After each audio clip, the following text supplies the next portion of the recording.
말라기 1장 1절부터 5절까지의 말씀, 우리 한 절씩 교독하시고 마지막 절은 합독하도록 하겠습니다. 제가 먼저 1절 읽어드릴게요. 여호와께서 말라기를 통하여 이스라엘에게 말씀하신 경고라. 여호와께서 이르시되 내가 너희를 사랑하였노라 하나 너희는 이르기를 주께서 어떻게 우리를 사랑하셨나이까 하는도다. 나 여호와가 말하노라. 에서는 야곱의 형이 아니냐. 그러나 내가 야곱을 사랑하였고 에서는 미워하였으며 그의 산들을 황폐하게 하였고 그의 산업을 광야의 이리들에게 넘겼느니라. 에돔은 말하기를 우리가 무너뜨림을 당하였으나 황폐된 곳을 다시 쌓으리라 하거니와 나 만군의 여호와는 이르노라. 그들은 쌓을지라도 나는 헐리라. 사람들이 그들을 일컬어 악한 지역이라 할 것이요 여호와의 영원한 진노를 받은 백성이라 할 것이며. 합독하시겠습니다. 너희는 눈으로 보고 이르기를 여호와께서는 이스라엘 지역 밖에서도 크시다 하리라. 아멘. 네, 저는 저저번 설교까지 학계 설교를 여러분들에게 전했습니다. 이 포로 귀환 이후의 선지자 중에 학개와 스가랴와 말라기가 포로 귀환하는 백성들에게 하나님의 말씀을 전하고 있는데요. 우리 학개서에서 우리에게 우선순위가 바뀌었을 때, 하나님에서 우리의 중심된 삶으로 바뀌었을 때 백성들에게 찾아온 것은 한재와 전염병 뿐이었다라는 것을 보게 됐죠. 성전의 황폐함과 백성들의 황폐함이 동일한 단어로 쓰여서 우리의 우선순위가 하나님의 말씀과 성전이 되어야 함을 우리 학개서를 통해서 보게 되었습니다. 또한 성전이 지어지고 하나님의 영광이 임하였을 때 하나님께서 만국을 진동시키는 은혜를 너희에게 허락해 주겠다라는 약속으로 학개서가 끝나게 되죠. 그 이후의 말씀이 또 이제 말라기서라고 볼 수가 있습니다. 말라기가 이 선지자로 부름을 받은 때에는 예수님 오시기 주전 5세기 후반이라고 할 수가 있습니다. 70년, 80년 전에는 제2성전이 완공되었고요. 제사가 드려지기 시작했습니다. 그리고 느헤미야가 3차로 귀환하여 예루살렘 성벽을 재건하였죠. 백성들은 성전만 완공이 되면 학개와 스가랴 선지자를 통해 약속된 것과 같이 천지를 진동할 만한 일이 일어나고 이스라엘의 영광이 온 세상에 나타날 것이라고 기대했습니다.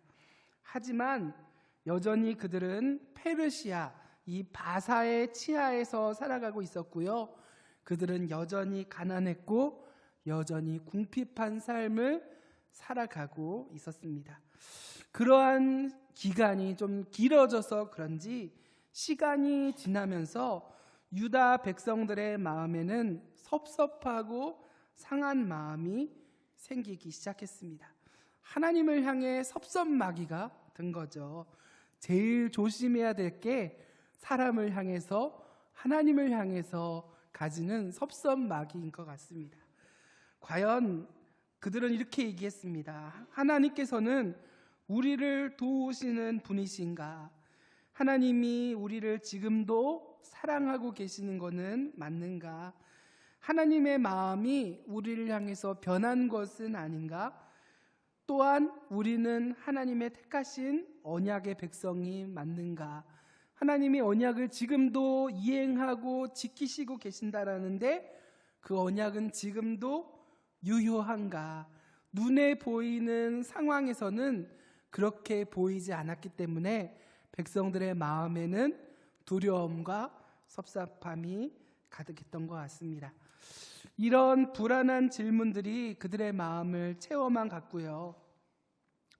예루살렘에 하나님의 영광이 임하고 예루살렘이 세상의 중심이라 생각하고 살았지만 오랜 포로 생활 속에서 그리고 바벨론에서 살아갔던 그들이 본 제국의 위용은 너무나도 대단했습니다.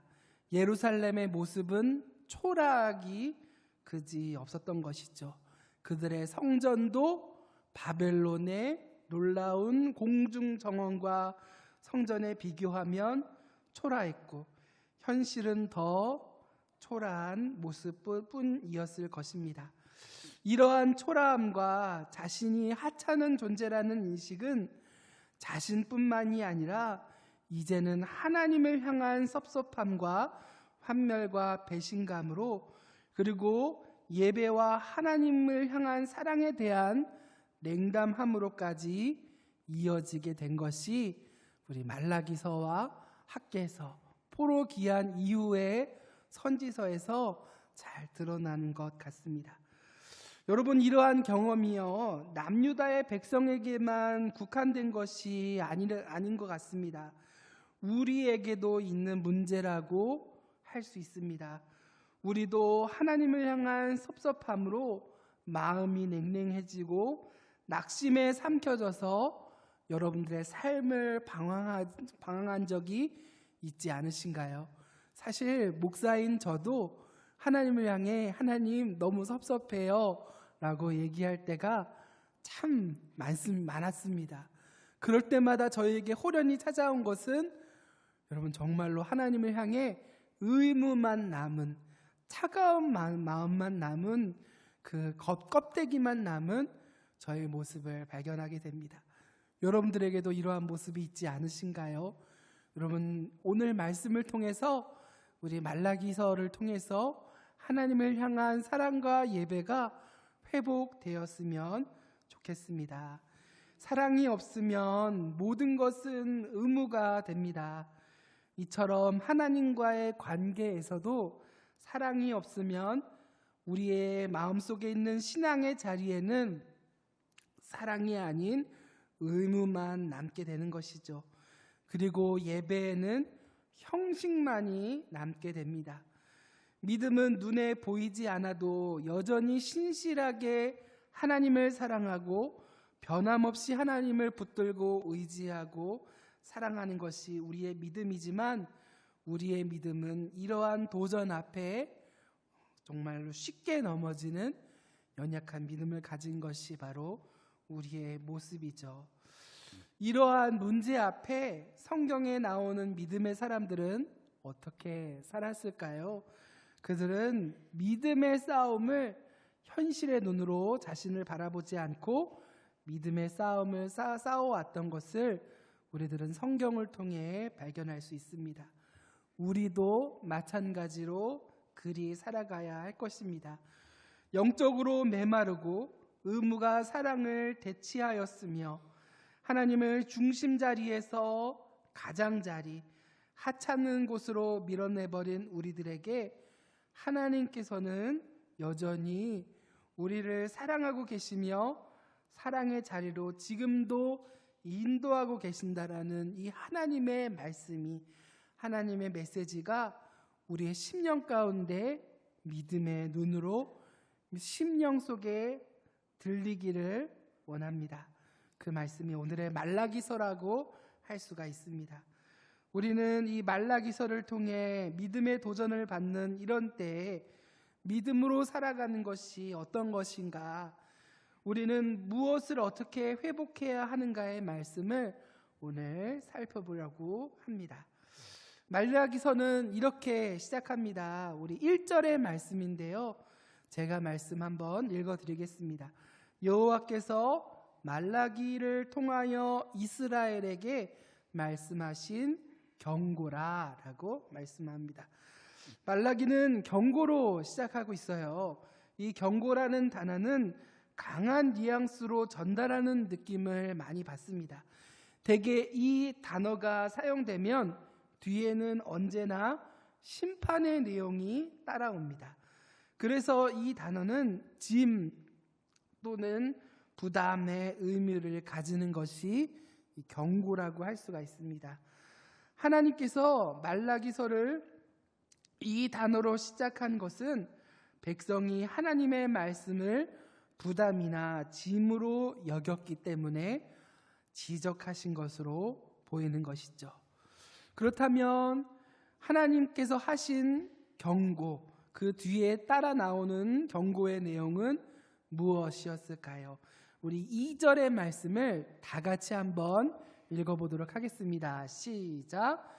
여호와께서 이르시되 내가 너희를 사랑하였노라 하나 너희는 이르기를 주께서 어떻게 우리를 사랑하셨나이까 하는도다. 나 여호와가 말하노라. 에서는 야곱의 형이 아니냐. 그러나 내가 야곱을 사랑하였고. 네, 그것은 백성들이 하나님을 향해 하나님 나를 언제 사랑하셨나요? 하나님의 사랑에 대해 그들의 눈과 귀와 마음이 닫혀 있었다라는 것이죠. 그런데 하나님께서는 그런 그들에게 백성들을 사랑하신다라고 말씀하고 계십니다. 근데 이것이 무엇이 경고일까요? 이 말 속에 저는 경고인 것처럼 많이 느꼈습니다. 왜냐하면 이 말 속에서 하나님의 마음이 너무나도 상하여 계시고 하나님의 백성을 향한 하나님의 마음에 섭섭함이 동일하게 백성들도 섭섭하고 하나님도 섭섭한 마음이 느껴졌기 때문입니다. 그리고 섭섭해하는 백성에게 하나님의 진심을 보여주는 것처럼 이 말씀에 느껴지고 있습니다. 여러분, 저는 지금 여러분들 앞에 선 목사이기도 하지만 저는 엄마 아들이잖아요. 제가 이제 부모님에게 한창 사춘기 시절에 했던 말이 뭐냐면, 엄마는 나를 사랑하기나 한 거야? 라고 많이 얘기를 했습니다. 근데 그럴 때마다 부모님이 아주 금쪽이었어요, 저는. 그럴 때 부모님이 항상 하는 말은, 종현아, 내가 너를 얼마나 사랑하는 줄 아니? 라고 우리 아버지가 저한테 항상 그런 말을 많이 해주셨던 것 같습니다. 그런데 그때는 내가 너를 얼마나 사랑하는 줄 아니? 라는 말이 무슨 말인지 잘 깨닫지 못했던 것 같아요. 하면서 그랬던 것 같아요. 근데 제가 나이가 먹고 30은 아직 많이 안 든 것 같지만 그 말이 부모님은 나를 사랑하시는구나 라는 것을 많이 느끼게 됐거든요. 그거하고 저는 하나님의 마음이 너무 좀 비슷하게 느껴졌습니다. 하나님은 백성들을 향해서 언제나 신실하게 그 사랑으로 백성들을 보호하시고 그 사랑으로 채워주시는 그 하나님이셨지만, 이 남유다 백성들은 자신의 안타까운 상황, 눈에 보이는 상황만을 바라보고 그 참된 하나님의 사랑을 깨닫지 못하는, 하나님 나를 언제 어떻게 사랑하셨나요? 라고 하나님께 반문하는 그런 모습이 부모와 자녀의 모습으로 좀 보이는 듯 했습니다. 백성들이 언제 어떻게 우리를 사랑했냐는 요구에 하나님은 자신의 사랑을 보여주심으로 언약의 사랑과 변함없는 언약의 확실함을 말씀해주고 계십니다. 그거에 대한 근거가 2절의 후반절에 나와 있습니다. 야곱을 사랑하고 선택하셨다라는 말씀이죠. 하나님의 주권적인 선택과 사랑이 야곱의 어떠함에 달려있지 않고 사랑한 하나님께 있다라는 것을 하나님께서 2절 말씀에 보여주고 있습니다. 이것이 남유다 백성들이 가져야 할, 상황에 흔들리는 것이 아닌 언제나 가져야 할 정체성이었습니다. 하나님은 나의 어떠함으로 인해 사랑을 중단하고 끊어버리시는 분이 아닌 신실하게 우리를 언제나 사랑하시고 우리를 보호하시는 분이시다. 나는 그러한 백성이다라는 것을 백성들은 알고 그것을 붙들며 살아가야 했었던 것이죠. 그런데 우리들은 그렇지 않죠. 백성들의 마음은 너무나도 상해 있었습니다. 이처럼 우리도 삶에 있는 낙심이 우리를 삼키지 않도록 여러분 주의를 해야 할 것입니다. 그들의 상함이 하나님의 사랑에 대해 눈이 가리워져 있었기 때문에 그들은 다음과 같이 말하고 있어요. 주께서 어떻게 우리를 사랑하셨습니까? 라고 반문하고 있죠. 너무나 안타깝고요. 또 제가 한창 방황하고 광야의 생활을 하며 이리저리 방황을 할 때 하나님을 향해서 제가 많이 부르짖었던 말인 것 같아서 말씀을 읽는 내내 부끄러웠습니다. 현재 여러분들은 지금 어떠한 상황에 서 계신가요? 여러분들의 과거는 어떠하셨습니까? 낙심에 삼켜져서 하나님을 온전히 바라보지 못하고 계시지는 않으셨나요? 현재의 고난이 너무나도 커서 과거와 현재와 미래에 부어주시는 그 하나님의 사랑을 잊은 채 사랑을 찾아 헤매고 계시지는 않으신가요? 여러분, 참된 하나님의 말씀, 그 언약의 신실하심을 붙들고 하나님의 참된 사랑을 발견하는 우리 열방교회 모든 성도님들 되기를 소망합니다. 하나님은 이러한 백성들에게 내가 너희를 사랑하였다라고 하십니다. 이렇게 말씀하시는 데는 이유가 있습니다. 하나님은 당신의 사랑이 감정이 아닌 그 어떠함에 달린 것이 아닌 하나님이 약속하신 언약에 근거한 사랑이며 그들은 여전히 하나님의 택함을 받은 언약 백성이라는 사실을 확인시켜주고 계십니다. 말라기 3장 6절의 말씀은 다음과 같이 말씀하는데요. 제가 읽어드리겠습니다. 나 여호와는 변하지 아니하나니 그러므로 야곱의 자손들아 너희가 소멸되지 아니하느니라 라고 말씀합니다. 그러므로 여러분 우리가 기억해야 되는 것은 바로 변함없이 하나님의 사랑을 받는 언약의 백성이 바로 나다라는 것을 기억하시기 바랍니다. 하나님께서는 야곱과 에서를 언급하시면서 에서의 후손인 에돔 족속을 생각해 보라고 하십니다. 3절에서 4절 말씀을 우리 다 함께 화면을 보면서 읽어보도록 하겠습니다. 시작. 에서는 미워하였으며 그의 산들을 황폐하게 하였고 그의 산업을 광야의 이리들에게 넘겼느니라. 에돔은 말하기를 우리가 무너뜨림을 당하였으나 황폐된 곳을 다시 쌓으리라 하거니와 나 만군의 여호와는 이르노라. 그들은 쌓을지라도 나는 헐리라. 사람들이 그들을 일컬어 악한 지역이라 할 것이요 여호와의 영원한 진노를 받은 백성이라 할 것이며. 하나님께서 야곱을 택하시고 에서를 택하지 않으심은 그들의 선함과 악함이나 그들의 장점과 단점에 근거하신 것이 아닌 하나님의 사랑에 있었고 주권적인 선택에 있었다라는 것이죠. 우리는 그저 우리를 선택하시며 사랑하신 하나님의 사랑에 감사하며 영광을 돌려야 할 뿐입니다. 하나님은 에돔 족속을 보라고 하시는데요. 이 에돔 족속은 참으로 악한 족속이었습니다. 이 이스라엘과 형제지간의 족속이어서 도와주고 사랑하고 언제나 함께하는 백성이라고 우리가 착각할 수 있는데요. 성경 전반을 살펴보면 이 에돔 족속은 이스라엘 백성들, 하나님의 자녀 백성들이 가장 어려울 때마다 등을 쳐먹는 아주 악랄한 백성들이었습니다. 이스라엘 백성들이 애굽을 탈출해서 광야 생활을 하고 가장 지쳤을 때 뒤에서 누가 찾아왔죠? 아말렉이 찾아왔죠. 이 아말렉도 에서의 후손이고요.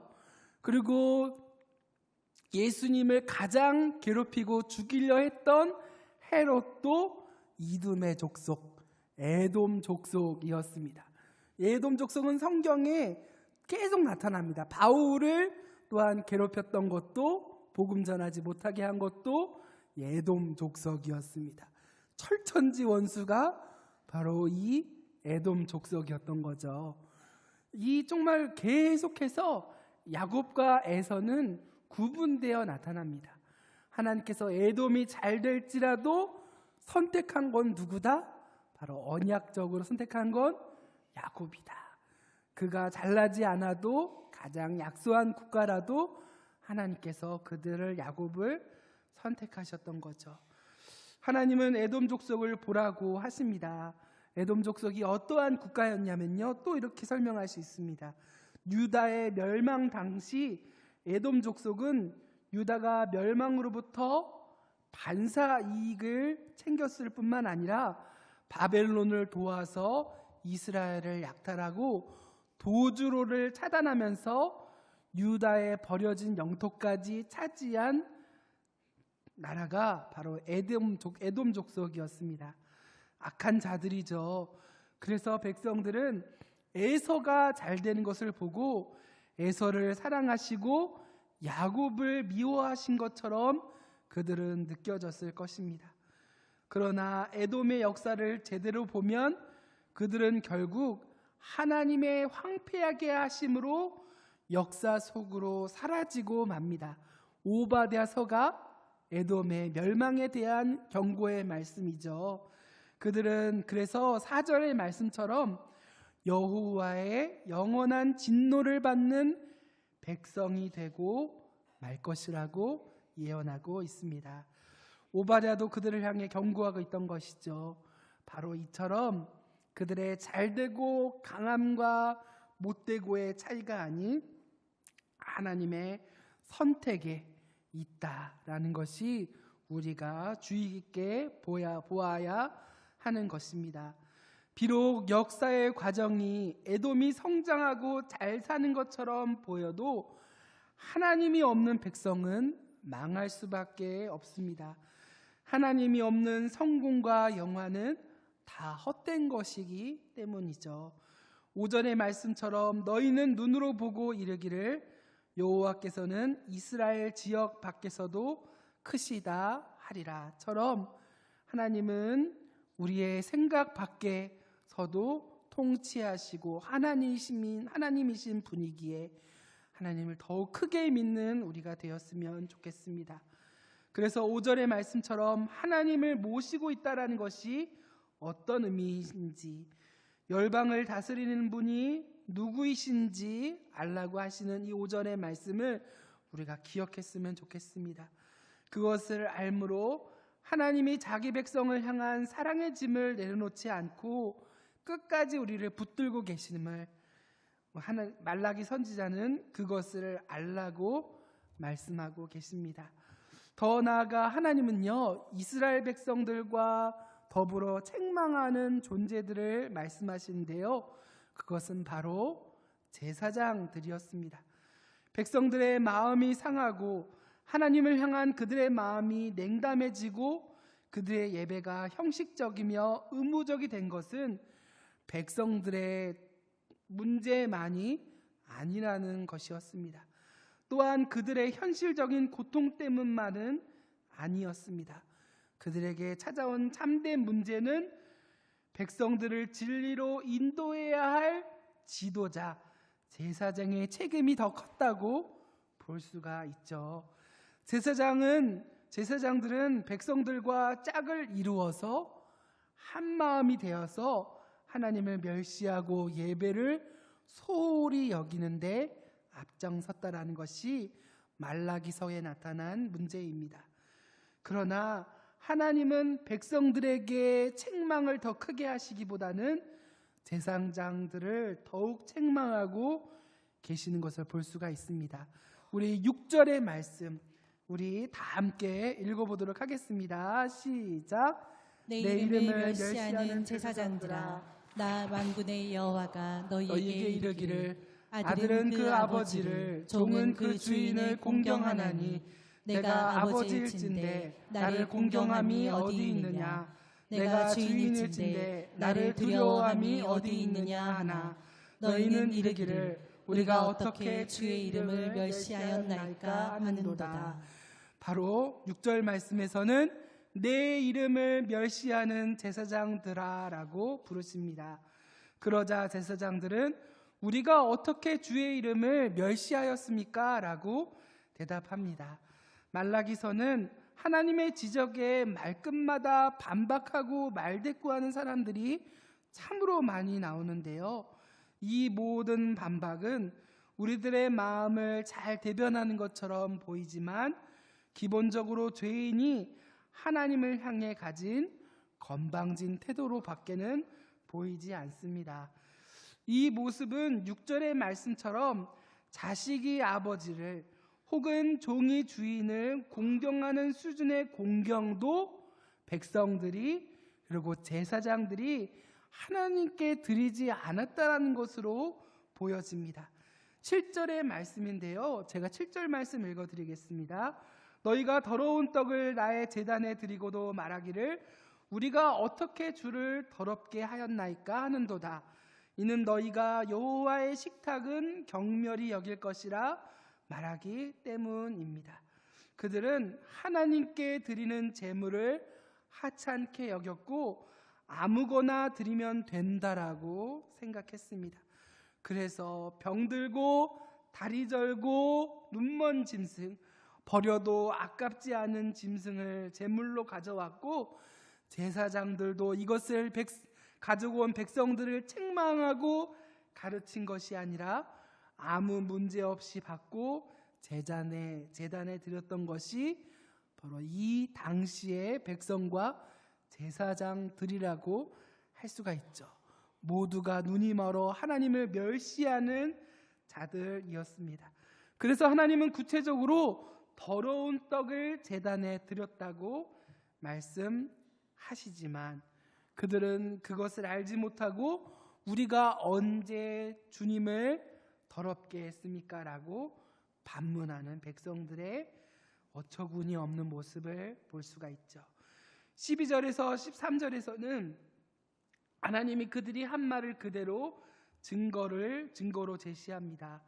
여호와의 식탁은 더러워졌고 그 위에 있는 과일 곧 먹을 것은 경멸히 여길 것이라고 말하므로 하나님의 이름을 더럽혔고 그리고 사람들은 하나님께 드리는 제사까지 이 일이 얼마나 번거로운고 하며 코웃음치며 대충 예배를 드리는 모습을 하나님은 말라기서를 통해 고발하고 계십니다. 그들은 하나님을 향한 경외함이 없었던 것으로 보입니다.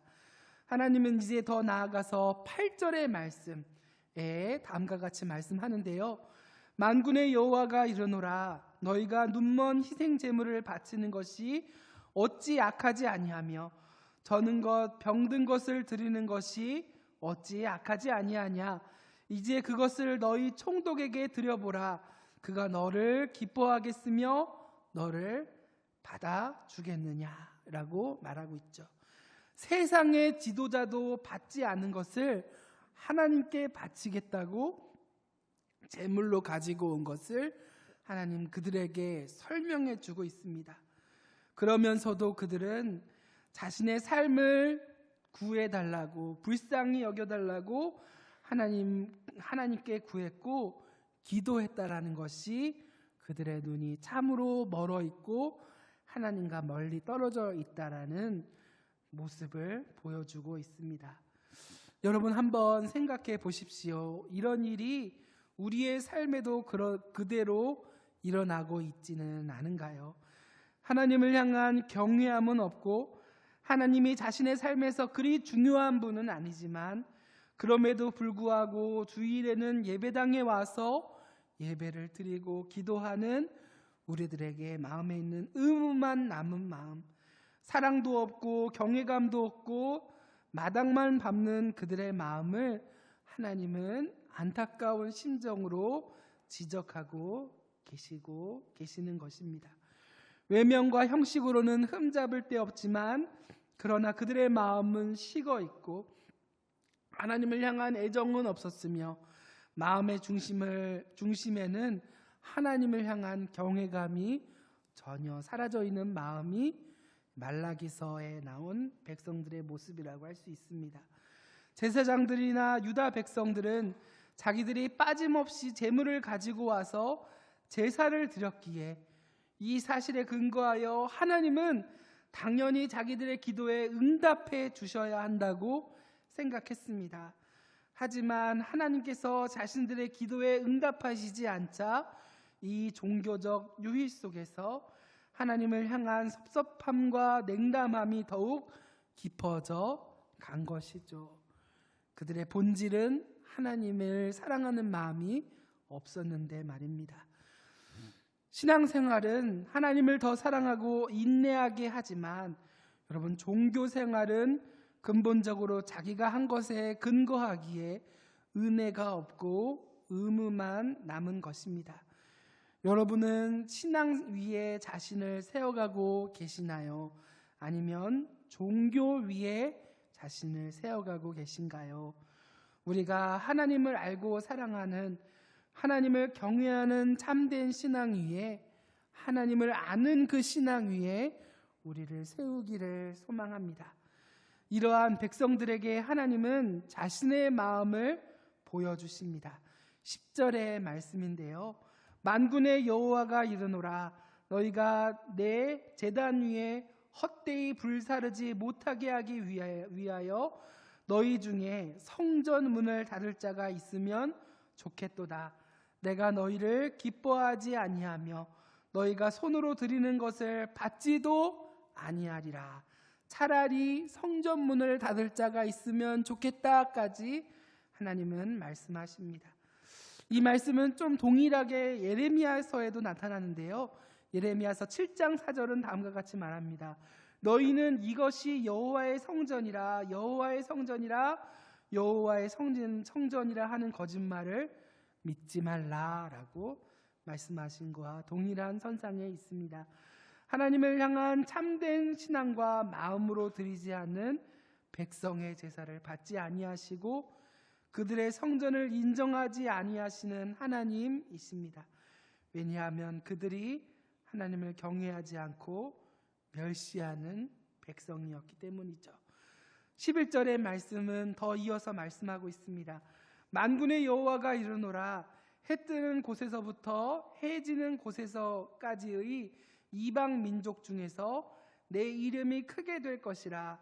각처에서 내 이름을 위하여 분향하며 깨끗한 제물을 드리리니 이는 내 이름이 이방 민족 중에서 크게 될 것임이니라 라고 말씀하시는데, 이 말씀은 좀 긍정적인 말씀이 아니에요. 너희가 예배 안 드리면 이방 민족이 나를 더 높일 것이다 라고 하시는 말씀입니다. 너희가 하나님을 경멸한다 할지라도 이방 민족이 나를 높일 것이다 라는 안타까운 말씀인 거죠. 이에서 더 나아가서 이제 하나님은 제사장들에게 계속해서 말씀하십니다. 하나님께서는 이미 여러 번 제사장들에게 말씀하셨지만 그들은 듣지 않았고 그 말씀을 마음에 두지 않았으며 돌이켜 하나님을 영화롭게 하지 않았던 제사장들이었습니다. 그래서 하나님은 이런 행동을 하겠다 하십니다. 제물의 똥을 제사장들의 얼굴에 바르겠다고 하십니다. 제물을 드릴 때 희생 제물들의 똥은 밖에 버려지는데 하나님께서 그 똥을 제사장들의 얼굴에 바르겠다라는 것은 그들도 똥과 같이 간주되어 밖에 버려지는 존재가 되고 백성들 앞에서 수치를 당하게 될 것이라는 말씀입니다. 2장 9절의 하반절처럼 모든 백성 앞에서 멸시와 천대를 받게 하시겠다라고 말씀하시는 거죠. 더 이어서 2장 4절에서 5절 말씀은 하나님께서는 그런 제사장들에게 한 가지 언약을 기억하라 말씀하십니다. 우리 2장 4절에서 5절 말씀 우리 다 함께 같이 읽어보겠습니다. 시작. 만군의 여호와가 이르노라, 내가 이 명령을 너희에게 내린 것은 레위와 세운 나의 언약이 항상 있게 하려 함인 줄을 너희가 알리라. 레위와 세운 나의 언약은 생명과 평강의 언약이라. 내가 이것을 그에게 준 것은 그로 경외하게 하려 함이라. 그가 나를 경외하고 내 이름을 두려워하였으며. 다음에 6절도 있는데 6절도 읽어보겠습니다. 시작. 그의 입에는 진리의 법이 있었고 그의 입술에는 불의함이 없었으며 그가 화평함과 정직함으로 나와 동행하며 많은 사람을 돌이켜 죄악에서 떠나게 하였느니라. 네, 레위가 세운 나의 언약은 옛날 광야에서의 바알부올 배교 사건을 가리킵니다. 모압과 미디안의 사람들의 성적인 유혹에 빠져 이스라엘 남자들이 바알 숭배 예식에 참여하고 이방 여인들과 음행을 저짐으로써 큰 배교를 저질렀습니다. 이 상황에서 아론의 손자 비느하스가 창을 들고 장막에서 음행을 하고 있는 사람을 창으로 죽이자 하나님의 진노로 퍼져가던 연병이 그치게 되었습니다. 그리고 하나님께서는 제사장 아론의 손자 엘르아살의 아들 비느하스가 내 질투심으로 질투하여 이스라엘 자손 중에서 내 노를 돌이켜서 내 질투심으로 그들을 소멸하지 않게 하였도다라고 하시면서 바로 지금 주신 언약, 평화의 언약, 곧 그와 그의 후손에게 영원한 제사장 직분을 주시는 언약을 주신 것이 민수기서에 담겨 있습니다. 본문에서 하나님께서 언급하신 레위와 세운 나의 언약이 바로 이 사건을 가리킵니다. 이처럼 불경건이 온 회중을 지배하고 있을 때 하나님을 경외하는 한 사람 비느하스가 질투하는 열심으로 하나님 편에 서서 용감하게 행동했던 것을 하나님은 기뻐하셨습니다. 이처럼 5절 하반절과 6절에 말씀하신 대로 비느하스는 하나님을 경외하고 하나님의 이름을 두려워하였으며 그 입에 진리의 법이 있었고 그의 입술은 불의함이 없었으며 화평함과 정직함으로 하나님과 동행하며 많은 사람들을 돌이켜 죄악에서 떠나게 했던 것처럼 제사장들이 하나님을 향한 섭섭함과 그 멸시하는 마음을 돌이키게 하고 하나님께로 돌이키게 하는 그 언약을 기억하라고 오늘 말라기서의 말씀은 말씀하고 있는 것입니다. 바로 제사장은 이러한 사람이 되어야 합니다.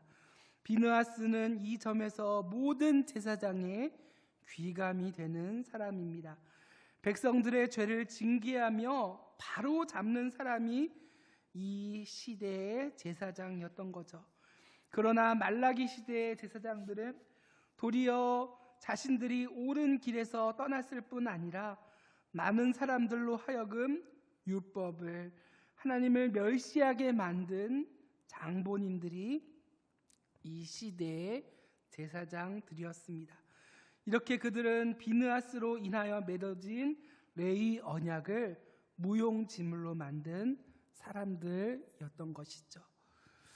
그래서 오늘 말라기서의 말씀은 하나님을 향한 그 언약의 신실함을 깨닫고 또한 제사장들은 하나님께서 주신 레위의 평화의 언약을 깨닫고 하나님께로 돌아오라고 우리에게 요청하고 경고하고 있는 말씀입니다. 여러분은 하나님을 향한 사랑과 경외함, 예배, 감동이 있으십니까? 하나님의 은혜의 맛을 알고 살아가고 계신가요? 한 주간의 삶 속에서 여러분들의 마음은 어떻게 요동하고 어떻게 세워지고 계셨습니까? 오늘 본문에서 하나님은 두 가지를 말씀하십니다. 사랑을 회복하라, 예배를 회복하라. 예수님은 의기양양한 베드로에게 묻지 않으셨습니다. 예수님을 부인하고 낙심에 빠진 베드로에게 다음과 같이 물으셨던 예수님이셨죠. 내가 나를 사랑하느냐라고 물으셨을 때 하나님을 사랑하는 것과 베드로가 현재 가진 문제가 전혀 다른 상황에 있었기 때문에 베드로는 그 말씀에 대해 쉽게 말하지 않았지만 우리들은 하나님을 사랑한다 말해야 할 것입니다. 우리가 하나님을 믿는다면 하나님을 사랑하는 것은 당연합니다. 그렇다면 왜 우리들의 마음에 이 믿음과 사랑 사이에 간격이 생긴 것일까요? 우리는 어디서부터 우리의 마음이, 우리의 신앙이 고장난 것일까요? 하나님께서 유다 백성들의 이 문제를 다루시려고 말라기 선지자를 부르셔서 글로써 말로써 경고하고 계십니다.